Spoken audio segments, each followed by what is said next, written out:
So you've also shared rounds with Daniel Dubois and Joseph Parker, who are facing each other. Um, just talk to me a little bit about what they do well and what they don't do as well from your experience in sparring. Yeah, listen, I think Daniel Dubois, like I touched on earlier, you know what he's going to do.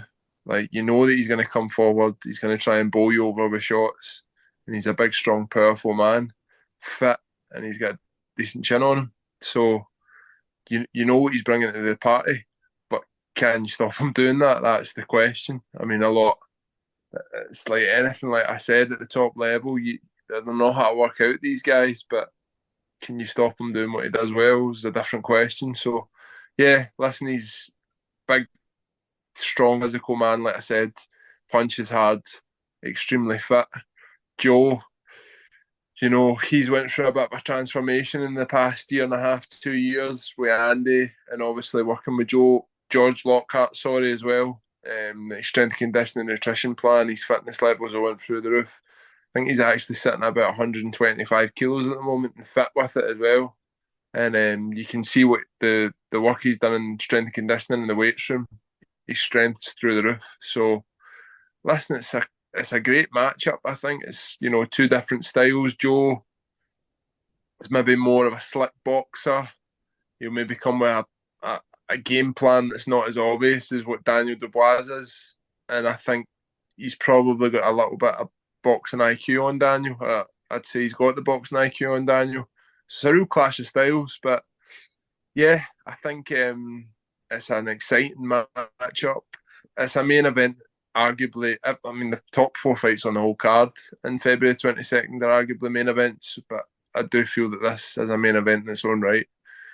And I think we're going to see fireworks. Usually, when we talk about a fight, we can look at momentum and say, oh, well, who's the most informed fighter, and almost back them as the favourite heading into the fight. But both these men are in great form. Both are coming in with great momentum behind them.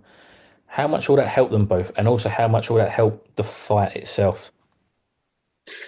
Yeah, listen, I think every sport, especially boxing, it's about momentum. Obviously, Daniel's coming off the back 3 wins against Miller, Hergovich, and Joshua, and Joe's coming off at the back of two massive wins in the form of Wilder and Zhang. So both men have plenty of momentum. Both men have been working very hard in the gym. Like I said, I've been in camp with Daniel. I've seen how hard he trains and how hard he works with Don Charles, who's also a great trainer. And then obviously I'm a wee bit closer with Joe and Andy, so I've seen the kind of work Joe's putting over the last 2 years, and I've seen the success in the ring. So genuinely, as a pick 'em fight, I think I personally feel that Joe's got what it takes to outthink Daniel and drag him down the stretch and points to late stoppage for me. But listen, it's something I'll probably change my mind 10 times before then. But I'm backing Joe. Joe's a really good close friend of mine. I mean, I'm obviously got a couple of friends in the Daniel camp as well. Daniel's a good guy, but listen, it's nothing personal. It's just business. Joe's a real good friend of mine, so I'll be backing Joe when the time comes. But I think Joe's just got the style. He's probably got the IQ and he's got the experience to get the job done. So that would be my pick for the fight. So your pick would be sort of late, points, potentially late stoppage. And you mentioned a moment ago about having obviously the nutritionist on board and a strength and conditioning coach in Georgia and the transformation over the last couple of years. Do you think that Joseph Parker now has a much better engine than he had previously, and will that guide him through this fight and be a big, big tool? Yeah, listen, I've been lucky in a sense that I've got like I kind of started training with Joe right about the time that George well, I was there when George first came on board and first started taking over Joe's strength and conditioning, and to see the difference in Joe from then till now is honestly like you probably think I'm exaggerating, but having George is like a cheat code.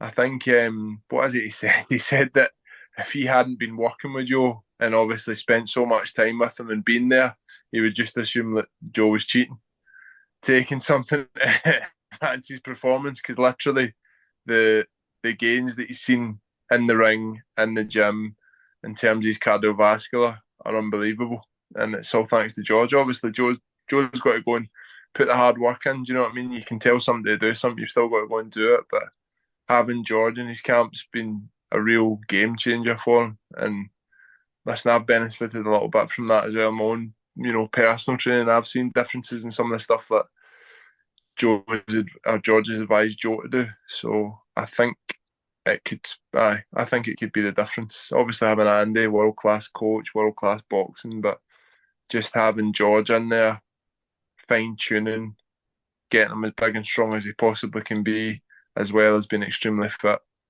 it helps.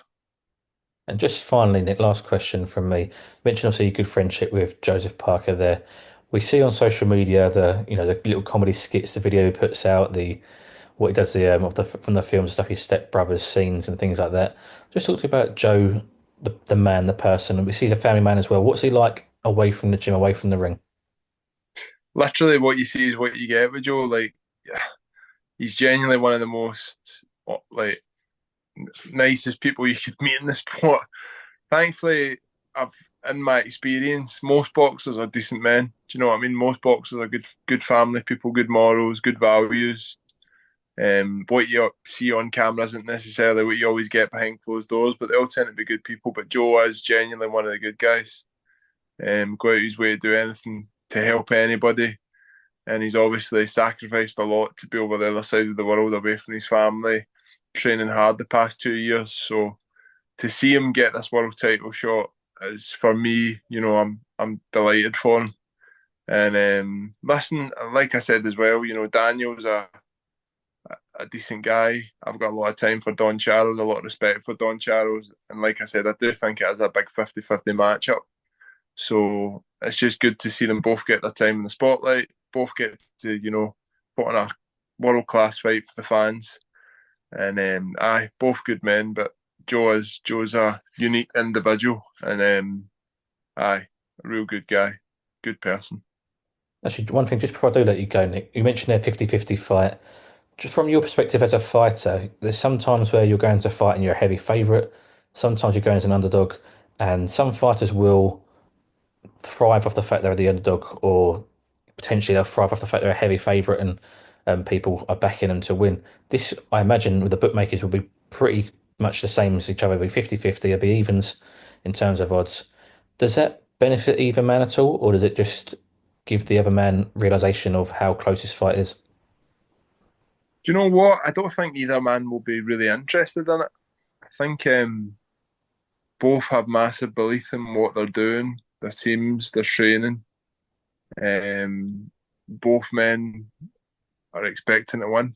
So I think we can read into it a wee bit too much. I don't really think Joe or Daniel will care what the bookmakers say, what the pundits say, what fellow fighters say. All that matters is in the 22nd of February when the both of them step through the ropes. And we'll find out then if it is a 50-50 or who's the man. But I don't think either fighter will be really bothered truly by anything out there. But probably if you were to make somebody the slight favourite, I'd say it would probably benefit the guy who wasn't, because it's more of a point to prove then. But genuinely, I don't really think they'll care. Perfect. Well, Nick, I want to thank you very much for your time as always. Pleasure speaking to you. Thank you for having me, James. All the best. No worries, anytime, mate.